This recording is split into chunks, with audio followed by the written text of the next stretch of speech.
Hello friends, welcome back to study with Tiwari channel. तो कैसे हो आप सब। तो बच्चों, आज की इस वीडियो में हम जो हमारी 10वीं क्लास की जो क्षितिज हिंदी की जो क्षितिज पुस्तक है उसको मैं पढ़ा रही थी आपको। तो उसमें जो फर्स्ट लेसन था सूरदास वाला, उसके मैंने सूरदास का कवि परिचय एंड उसके जो पद थे उसकी सप्रसंग व्याख्या एवं विशेष के साथ मैंने पढ़ा दिया है। यदि आपने अभी तक नहीं देखा है, 4 वीडियो हैं फर्स्ट लेसन की। यदि अभी तक आपने उन वीडियो को नहीं देखा है तो please guys study with Tiwari channel पर जाइए और उन वीडियो को अच्छे से देखिए और अपने नोट्स भी बनाइए साथ में। वो आपकी बहुत काम आएंगे आगे चल के परीक्षा के टाइम। तो बच्चों, आज की इस वीडियो में हम तुलसीदास पढ़ेंगे। जो सेकंड लेसन है उसके बारे में फुल डिटेल से पढ़ेंगे। तो आप क्लास में लास्ट तक बने रहिएगा। तो बच्चों, इसमें हम देखते हैं तुलसीदास का कवि परिचय। ये 2 नंबर या 3 नंबर का क्वेश्चन आएगा 10वीं क्लास के बच्चों के लिए। तो उसको देखते हैं हम। तुलसीदास का जन्म उत्तर प्रदेश के बांदा जिले के राजापुर गांव में सन 1532 में हुआ था। तो मैंने देखा है जो वस्तुनिष्ठ क्वेश्चन आएंगे आपको 19 क्वेश्चन वस्तुनिष्ठ आएंगे बच्चों। तो उसमें सन का क्वेश्चन अर्धवार्षिक परीक्षा में आया हुआ है। तो आप सन कहने का मतलब है डेट ऑफ बर्थ, जो जन्म की डेट है उसको जरूर याद रखें। मृत्यु नहीं पूछी जा सकती लेकिन जन्म जरूर आएगा, सन पूछ सकता है। तो कब हुआ था? 1532 में हुआ था बच्चों, और उत्तर प्रदेश के बांदा जिले के राजापुर गांव में। कुछ विद्वान उनका जन्म स्थान सोरो जिला एटा भी मानते हैं, वहीं यूपी में। ये भी तुलसी का बचपन बहुत संघर्षपूर्ण था। जीवन के प्रारंभिक वर्षों में ही माता पिता से उनका बिछोए का मतलब है अलग हो गए थे। बिछुड़ गए थे मतलब अलग हो गए थे। कहा जाता है कि गुरु कृपा से उन्हें राम भक्ति का मार्ग मिला। तो आपको पता होगा तुलसीदास के जो गुरु थे वो थे नरहरि दास। तो उनके सानिध्य में रह करके इन्होंने अपनी जो राम भक्ति थी, जो राम का भजन था, उनका मार्ग मिला था। वे मानव मूल्यों के उपासक कवि थे। आगे क्या बोलते हैं इसमें? आगे क्या है? राम भक्ति परंपरा में तुलसी अतुलनीय है। तो आपसे पूछा जा सकता है कि तुलसी किस काव्य धारा के कवि थे, कृष्ण भक्ति या राम भक्ति। तो आपको ध्यान रखना है किस धारा के कवि थे बच्चों। राम भक्ति परंपरा में तुलसी अतुलनीय है।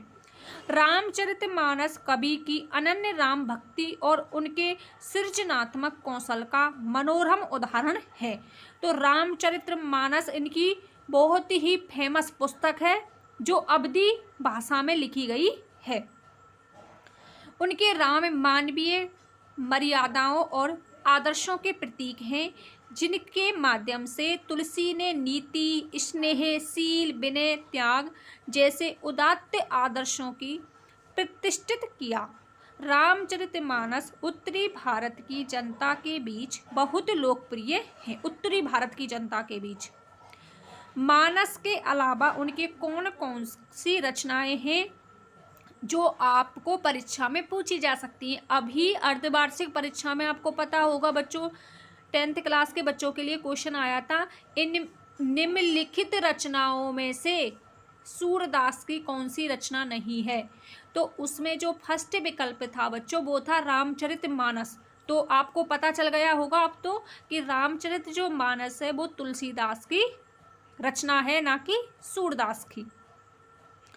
तो कवितावली, गीतावली, दोहावली, कृष्ण गीतावली, तो इसकी जो रचनाएं वेरी सिंपल हैं, आप एक बार में पढ़ के भी याद रख सकते हो। एक तो है इसमें बच्चों कवितावली, दूसरी है गीतावली, तीसरी है दोहावली और चौथी है कृष्ण गीतावली। अगली है विनय पत्रिका आदि इनकी प्रमुख रचनाएं हैं। आपकी इस पुस्तक में बहुत कम रचनाएं हैं, लेकिन इसकी टोटल जो रचनाएं हैं 12 और भी है इसकी, जैसे रामलला नेचू, ऐसे और भी रचना जैसे रामज्ञा प्रश्नावली, और भी रचना है इसकी। अवधी और ब्रज दोनों भाषाओं पर उनका समान अधिकार था। सन 1623 में काशी में उनका देहावसान हुआ। तो बच्चों उनका देहावसान कब हुआ था? देह प्लस अवसान, देह जानते हो आप, शरीर का अवसान होना, दीर्घ संधि है इसमें, 1623 में। आगे क्या है इसमें बच्चों? तुलसी ने रामचरितमानस की रचना अवधी में की। तो आपसे पूछा जा सकता है कि तुलसी की रामचरित जो मानस है वो किस भाषा में है? तो किस भाषा में है? अवधी में। और विनय पत्रिका तथा कवितावली की रचना ब्रज भाषा में की है। उस समय प्रचलित सभी काव्य रूपों को तुलसी की रचनाओं में देखा जा सकता है। तो आपको याद क्या रखना है बच्चों? विनय पत्रिका तथा कवितावली की रचना ब्रज भाषा में की गई है और रामचरितमानस की रचना अवधी भाषा में। रामचरितमानस का मुख्य छंद चौपाई है। तो रामचरितमानस का मुख्य छंद क्या है? चौपाई। आपने पढ़े होंगे, रामायण वगैरह में चौपाई पढ़ते हैं। तथा बीच बीच में दोहे, सोरठे, हरि गीतिका तथा अन्य छंद पिरोए गए हैं। विनय पत्रिका की रचना गे पदों में हुई है। गे मतलब गाने योग्य जो पद होते हैं उनमें हुई है विनय पत्रिका की रचना। वैसे पद पूछे तो गे हैं और भाषा कौन सी है विनय पत्रिका की? ब्रज भाषा। कवितावली में सवैया और कवित्त छंद की छटा देखी जा सकती है। तो देखो बच्चों, कवित्त प्लस कविता प्लस आवली, तो इसी में से निकल रहा है किस छंद का प्रयोग है? कवित्त छंद का। उनकी रचनाओं में प्रबंध और मुक्तक दोनों प्रकार के काव्यों का उत्कृष्ट रूप मिलता है। तो इसमें दोनों प्रकार के काव्य में, तो ये तो हो गया बच्चों तुलसीदास का जीवन परिचय एवं उनकी रचनाओं का परिचय। आई होप आपको अच्छे से क्लियर हुआ होगा। अब इसमें इस स्लाइड में हम देखते हैं जो हमारी जो पाठ्य पुस्तक है उसमें तुलसीदास का लक्ष्मण राम परशुराम संवाद दिया गया है। तो उससे पहले हम देखते हैं पाठ परिचय कि इस जो पाठ परिचय इसमें क्या दिया हुआ है। यह अंश रामचरितमानस के बाल कांड से लिया गया है। तो बच्चों मैं आपसे बोल रही हूँ कि यह पाठ, पहला और दूसरा पाठ आपके लिए बहुत ही महत्वपूर्ण है, क्योंकि अभी भी अर्धवार्षिक परीक्षाओं में यहीं से क्वेश्चन बनाए।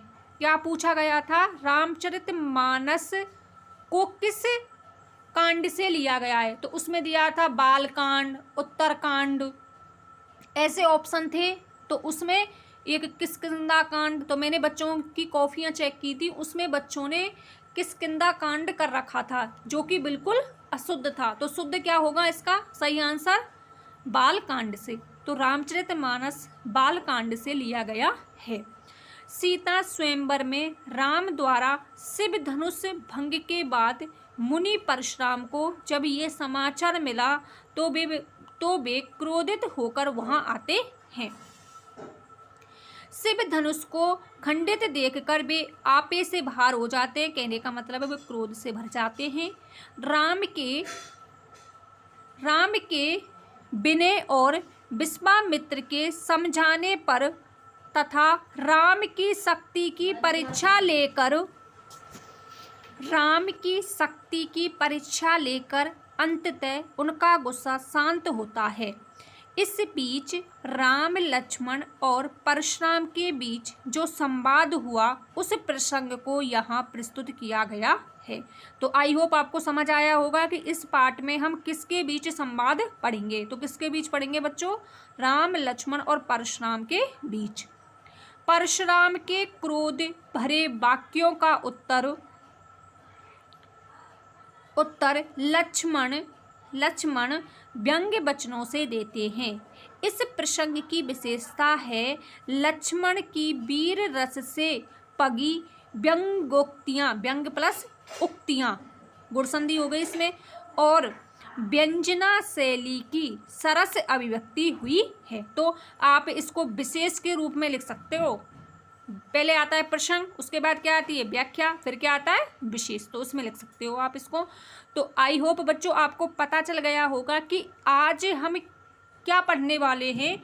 तो आज की इस क्लास में हम पहला जो पद है उसको अच्छे से पढ़ेंगे फुल डिटेल से। राम लक्ष्मण परस्पर परशुराम संवाद। तो आओ बच्चों हम इसके अर्थ की ओर चलते हैं। तो बच्चों देखो, इसमें मैंने आपके लिए ये बुक से ही मैंने ये पिक्चर ली है। इसमें आप देख सकते हो, इसमें लिखा है नीचे राम लक्ष्मण परशुराम संवाद। तो इसमें देख सकते हैं जो ये दो आपने देख रखे हैं इधर की साइड में जो कड़े हैं, देखो ये तो शिव धनुष है, शिव का धनुष ये रखा हुआ है नीचे। और इधर जो खड़े हुए हैं दो मुनि इधर में धनुष बाण लिए हुए, ये हैं राम और लक्ष्मण। और इधर जो मुनि हैं ये हैं परशुराम, जो इनसे इन तीनों के मध्य में क्या हो रहा है, संवाद हो रहा है। और उधर आप ऊपर देख सकते हैं, यहाँ पर ये बैठे हुए हैं सीता के पिताजी जनक, और भी मुनि यहाँ पर आए हुए हैं, वो भी बैठे हुए हैं। तो आपको पता होगा, आपने देखा होगा जब रामायण देखी होगी तो उसमें बहुत सारे जो राजा थे वो भाग लेने आए थे शिव धनुष को तोड़ने के लिए, लेकिन उनमें से कोई भी इस शिव धनुष को नहीं तोड़ पाया था। सिर्फ और सिर्फ किसने तोड़ा था, श्री राम ने। उसी का हम इस क्लास में इस वीडियो में अच्छे से पढ़ेंगे। तो अब मैं स्टार्ट करती हूँ इसकी व्याख्या जो इस बुक में दी हुई है। तो बच्चों आप अपनी बुक से निकाल लो और अच्छे से ध्यान से सुनो मेरी बात को। तो बच्चों आज हम इसमें पहला जो चौपाई है, पहला जो दिया हुआ है पुस्तक में, उसको देखते हैं। प्रसंग में आप क्या लिखोगे इसमें, प्रस्तुत काव्यांश कवि तुलसीदास द्वारा रचित रामचरितमानस के बालकांड से लिया गया संवाद है। इसमें सीता स्वयंवर में शिव धनुष का टूटना और क्रोधित अवस्था में परशुराम का सभा में प्रवेश का वर्णन किया गया है। वहां जाकर वे शिव धनुष तोड़ने वाले के विषय में पूछते हैं। तो ये आप प्रसंग में लिखोगे। अब इस फिर व्याख्या में क्या लिखोगे उसको मैं आपको समझाती हूँ। तो बच्चों आओ हम देखते हैं। आप अपनी बुक्स खोल लो सामने, उसमें से देखते चलना। नात शिव धनु भंजन हारा होए क्यों एक दास तुम्हारा। तो बच्चों इसमें आप कठिन शब्दार्थ में आपको बता देती हूँ। शंभु धनु का मतलब है शंभु धनुष, शिव का धनुष। भंजन हारा का मतलब है तोड़ने वाला। होई माने होगा, केऊ माने कोई, एक माने एक, दास तुम्हारा। तो इसमें आगे श्री राम ने परशुराम को संबोधित करते हुए कहा है कि हे नाथ भगवान शिव के धनुष को भंजनहारा तोड़ने वाला ही होगा, केऊ माने कोई, एक दास तुम्हारा। कि भगवान शिव के धनुष को तोड़ने वाला आपका कोई एक दास होगा। आयुष कहा कही किन मोही, सुनी रिसाए बोले मुनि कोही। आयुषु का मतलब है आज्ञा। कहे माने क्या, कहे किन मोही। अब आगे जो श्री राम है वो परशुराम से कहते हैं कि क्या आज्ञा है। कहे माने क्या, आयुषु माने आज्ञा, क्या आज्ञा है। कहे किन मोही, आप मुझसे क्यों नहीं कहते। सुनी रिसाए बोले मुनि कोही। ऐसा सुन करके, श्री राम के वचनों को सुन करके जो परशुराम हैं वो क्रोधी मतलब गुस्से में बोले मुनि कोही का मतलब है क्रोध में। तो श्री राम के वचनों को सुन करके जो परशुराम मुनि हैं वो गुस्से में बोले। क्या बोले, सेवक सो जो करे सेवकाई। आगे कहते हैं वो कि सेवक वह होता है जो सेवा करता है। सेवक वह होता है जो सेवा करता है। अरि करनी करें लड़ाई। आगे क्या बोल रहे हैं वो कि अरि करनी, अरि माने होता है बच्चों शत्रु, करी माने काम, करी माने करके, करें लड़ाई। आगे परशुराम जी क्या कहते हैं, शत्रु का काम करने वाले से, तो शत्रु का काम किया है धनुष को तोड़ करके, तो वो बोल रहे हैं शत्रु का काम करने वाले से तो करई लड़ाई, लड़ाई ही करनी चाहिए। सुने ही राम जे ही शिव धनु तोड़ा। आगे क्या कहते हैं, हे राम, सुन ही राम, हे राम सुनो, चेही शिव धनु तोड़ा, जिसने भी इस शिव धनुष को तोड़ा है। सहस बाहु सम सो रिपु मेरा, सहस भुजाओं, सहस बाहु के समान वह मेरा शत्रु है। सो बिलकाऊ बही समाजा, बिलकाऊ का मतलब है अलग होना।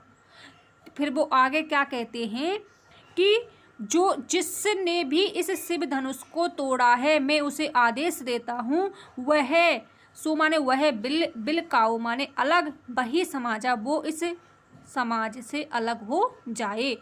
नेते मारे यही सब राजा, नहीं तो सारे जो राजा हैं मारे जाएंगे मेरे हाथों से।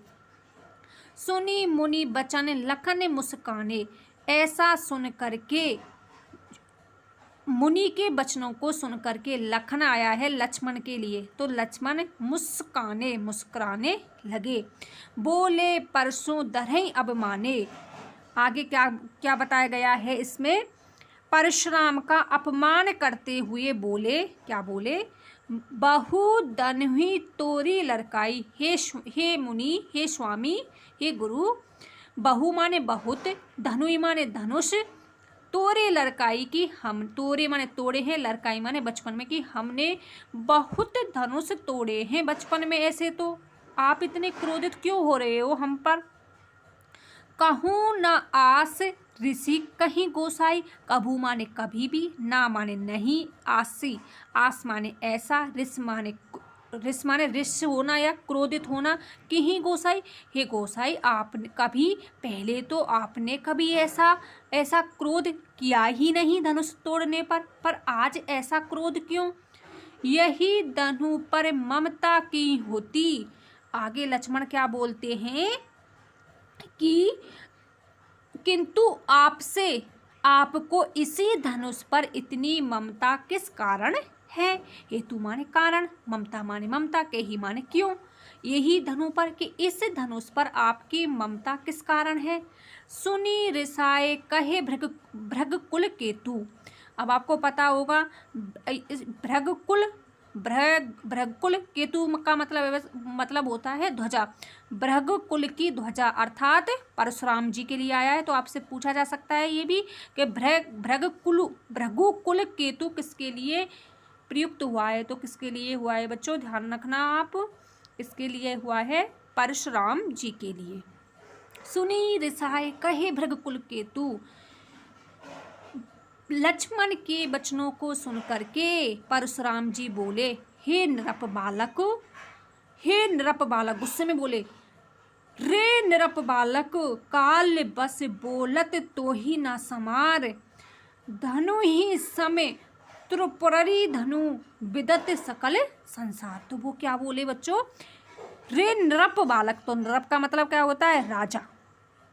अरे राजपुत्रो, काल बस, काल बस तो आप जानते हो मृत्यु के बस में या यमराज के निकट जाना। यमराज के बस में होने के कारण बोलत तोई ना समार, तुझे बोलने का कुछ होश नहीं है, तू संभल के नहीं बोल रहा है। यमराज के बस में होने के कारण तू काल के बस में आ गया है, मैं तेरा वध कर दूंगा यदि तूने अच्छे से नहीं बोला तो। हे नृप बालक, हे राजपुत्र, काल के बस में होकर के बोलत ताई न समार कि होने के कारण तुझे बोलने का कुछ होश नहीं है। धनु ही समय त्रिपुरारी धनु विदित सकल संसार। आगे क्या कहते हैं, पीछे से अर्थ लेंगे इसका बच्चों, सारे संसार में प्रसिद्ध भगवान शिव का ये धनुष क्या धनुष और धनुषों के समान है। विदित सकल संसार, सारा संसार जानता है कि धनु ही सम त्रिपुरारी धनु, त्रिपुरारी धनु का मतलब है शिव का धनुष, शिव जी का धनुष। क्या ये बचपन में आपने जो धनुष तोड़े हैं उसके समान है। सम मीन्स होता है बच्चों समान, तुम उससे इसकी तुलना कर रहे हो।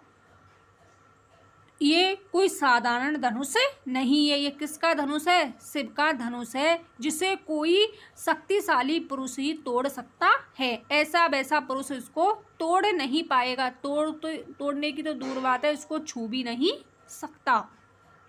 तो बच्चों ये तो हो गई इसकी व्याख्या। तो इसके विशेष में आप क्या लिखोगे? शिव, पहला पॉइंट डाल के, शिव धनुष टूटने पर परशुराम के क्रोध और श्री राम के विनम्र भाव का क्या हुआ है? इसमें विनम्र भाव बताया गया है राम का। दूसरा पॉइंट, छंद, चौपाई और दोहा है। इसमें छंद कैसी है? चौपाई, और नीचे क्या दिया हुआ है? दोहा दिया है 2 पंक्तियों में। अवधी भाषा का प्रयोग है, तीसरा पॉइंट लिख सकते हो। और फोर्थ पॉइंट में क्या लिखोगे? शांत और रौद्र रस की संयुक्त योजना हुई है। ओज, गुण, उपमा, रूपक अलंकारों का भी प्रयोग हुआ है। आपको पता होगा सासी से सम, समान किसके संकेत बढ़ रहे हैं? ये उपमा अलंकार के। तो आई होप आपको जो मैंने आज पढ़ाया है वो अच्छे से समझ आया होगा। तो आप अपना फीडबैक कमेंट बॉक्स में ज़रूर देना बच्चों। क्लास से जुड़ने के लिए थैंक यू सो मच। तो बच्चों आपसे छोटी सी रिक्वेस्ट है, आप क्लास को ज़्यादा से ज़्यादा शेयर किया करें, जिससे स्टडी विद तिवारी की फैमिली बढ़ सके और बच्चों का भी फ़ायदा हो सके, क्योंकि एग्ज़ाम आने वाले हैं थोड़े समय बाद। तो thank you so much, bye bye, take care. मिलते हैं नेक्स्ट वीडियो में, तब तक आप अपना ख्याल रखिएगा।